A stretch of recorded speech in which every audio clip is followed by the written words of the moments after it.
Anyways, the next story is Superman #1, The Mind Games of the Puzzler. The wind above Metropolis sang like a hum. The hope of hope, as sunlight glimmered off the towers of steel and glass. Below, the world bustled. I think it's bustled. I'm gonna make sure I'm correct though.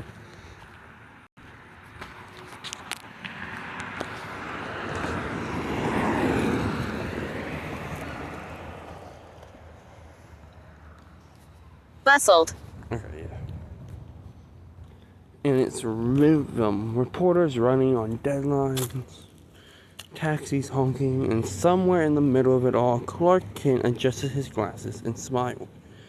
To the people of Metropolis, he was just another mild-mannered reporter for the Daily Planet. But beneath the pressed suit and shy grin, there was something extraordinary, something super. Because when trouble came calling, the glasses came off, and Superman took flight. Opening scene: Trouble at Star Labs. The morning peace was shattered by an explosion at Star Labs.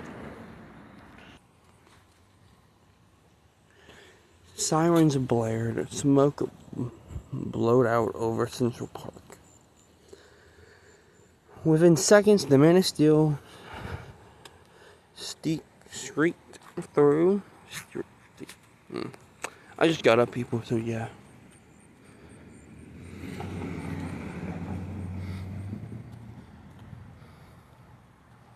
Streaked. Okay, yeah, streaked through. Okay, like I said, most of the time when I'm doing my stories, I'm either just getting up, so I'm not falling awake, or I'm doing it like at 1 o'clock in the morning.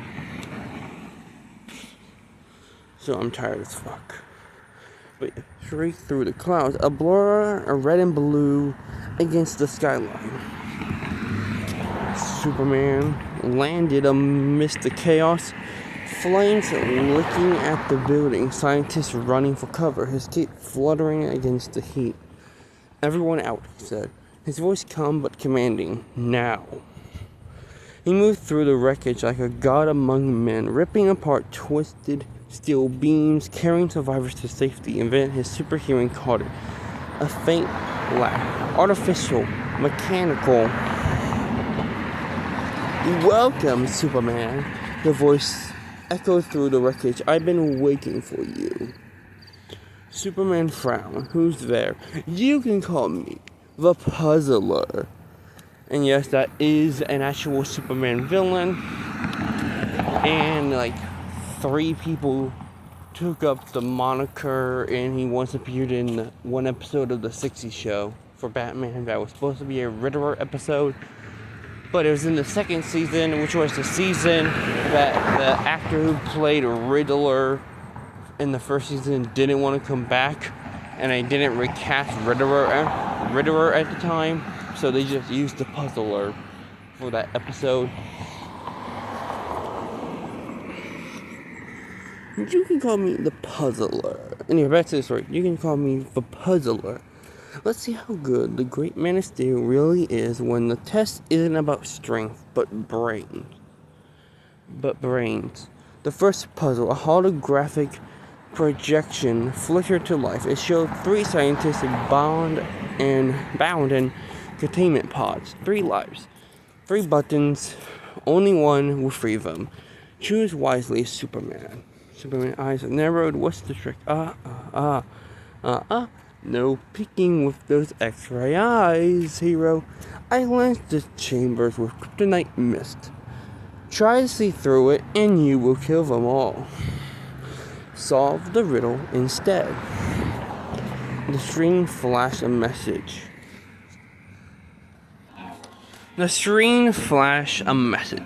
I speak without a mouth, hear without ears. I have no body, but I come alive with the wind. What am I? Superman thought quickly.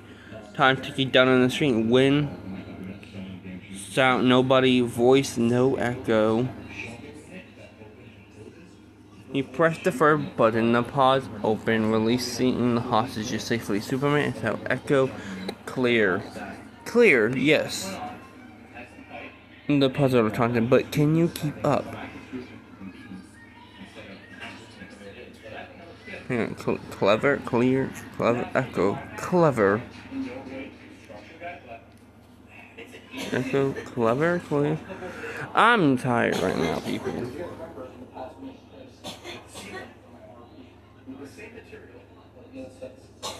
Clever. Superman echoed. Echo. Clever. Clever! Yes, the puzzler taunted. But can you keep up? Who is the puzzler? Back at the Daily Planet, Clark pieced the story together. The puzzler wasn't new. Rumors in the underworld speak of a programmer turned criminal mastermind obsessed with intelligence. His name, Quentin Tyler, a failed game designer who once tried to sell an artificial intelligence puzzle machine to LexCorp. When Lex Luthor rejected him and stole his parent, his what? His patient. His what? Stole his pattern. See.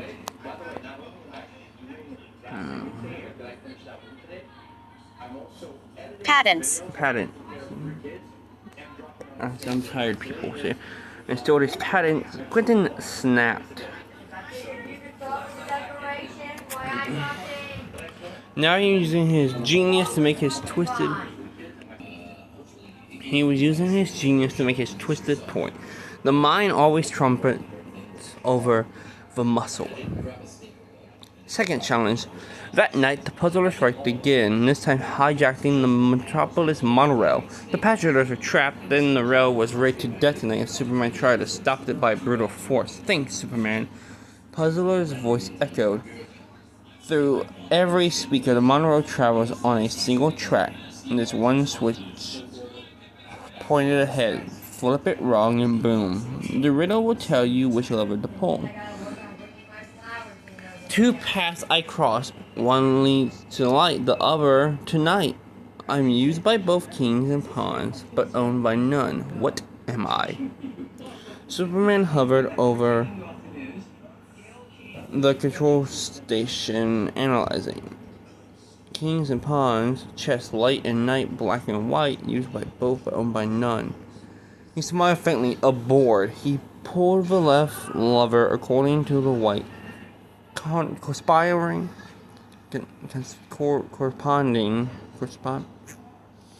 God damn it. I think I said it right.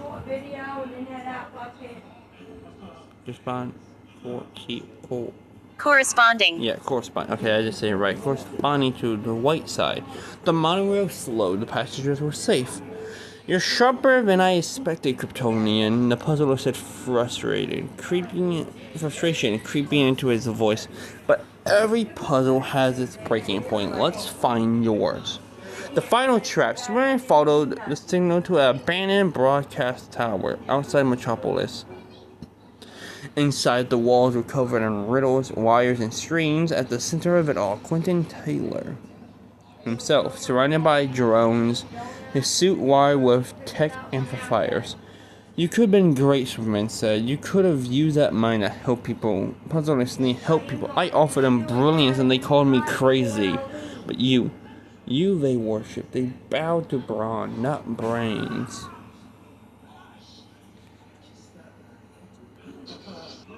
He pressed a button. The floor panels beneath Superman glowed green. Kryptonite energy pulsed upward, weakening him instantly. Let's see, you think your way out of this, hero. Superman staggered, heat vision flaring and fading.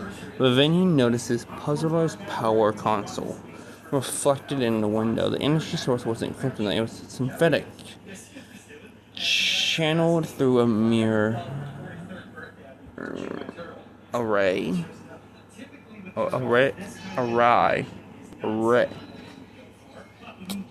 I feel dumb right now, but I'm tired as fuck. I got a headache. I should not be doing this this early. Array. Okay. Array. I got it correct. He gritted his teeth and angled his heat vision, not at the machine, but at the mirror's pivot mount. The beam hit, bouncing perfectly to the console behind Puzzler. The energy shorted out, exploding in sparks. The kryptonite glow faded. Superman stood tall again. Puzzler turned, stunned. How did you... Superman stepped forward, expression calm. Sometimes the simplest solution is the right one. With a single motion, he crashed the Puzzler's gauntlets and cuffed him in his own mechanic restraints. The aftermath. The next morning, Metropolis woke to headlines: Superman outsmarts supervillain Daily Planet by Lois Lane. Clark smiled as he read it from his desk, sipping coffee. Lois glanced at him, eyebrow raised. Seems like your buddy in blue isn't just brawn after all. Clark chuckles off. Yeah, guess he got a few tricks up his sleeve. Or under his cape, she says to Murphy. As Lois walked off, Perry White barked from his office. Kent Lane, I want an interview with Superman by now. Chop, chop. By tomorrow. Chop, chop.